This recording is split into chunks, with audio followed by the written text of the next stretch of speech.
नमस्कार, आप देख रहे हैं इंडिया टीवी 7 जनता की ताकत। नजर डालते हैं कुछ खास खबर पर।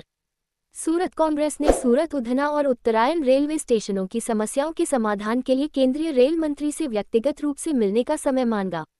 रेल मंत्री के सूरत पहुंचने से पहले कांग्रेस नेताओं को नजरबंद कर दिया गया।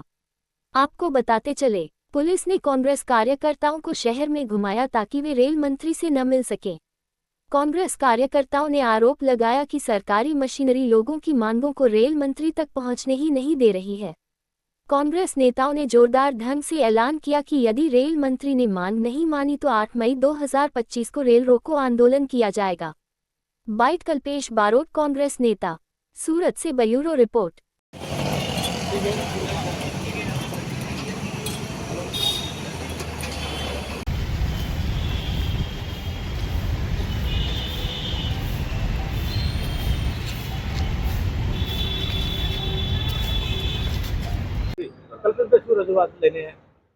આજ રોજ ભારત સરકારના રેલ મંત્રી સુરત સ્ટેશન ખાતે ઉધના અને સુરતની વિઝિટ કરવા માટે આવવાનો, ત્યારે ગઈકાલે અમે સુરત શહેર જિલ્લા કોંગ્રેસ સમિતિના નેજા હેઠળ રેલવે મંત્રીનો સમય માગેલો હતો કે સુરત, ઉધના અને ઉત્તરાયણ સ્ટેશનના વિવિધ પ્રશ્નો અંગે અમે આપને મળવા માગીએ છીએ। ત્યારે ભાજપ સરકારે પોલીસનો સહારો લઈ ગઈકાલે રાતના 3 વાગ્યાથી જાણો કોઈ બહુ મોટો ગુનેગાર હોય એ મારા ઘરે મને ડિટેન કરવામાં આવેલો હતો અને અમારા શહેર પ્રમુખને આ બાબતની જાણ થતાં તે ઉપલા અધિકારીઓને રજૂઆત કરી ત્યારબાદ મને સવારે 1 વાગે મારા ઘરેથી જવા દેવામાં આવેલો હતો અને સવારથી અમને અમારા કોંગ્રેસના પ્રમુખ અને અમારા અન્ય આગેવાનોને સવારથી અલગ અલગ વિસ્તારમાં ગોળ ફેરવીને ટૂંકમાં લોકોનો આશય એવો છે કે કોંગ્રેસના આગેવાનો પ્રજાના હિત માટેની રજૂઆત રેલવે મંત્રી ન કરી શકે એવા બદ ઇરાદે અમને સવારથી ગોળ ફેરવી રહ્યા છે। પરંતુ અમારી જે માગણી છે સરકાર પાસે અમે કરીને રહીશું।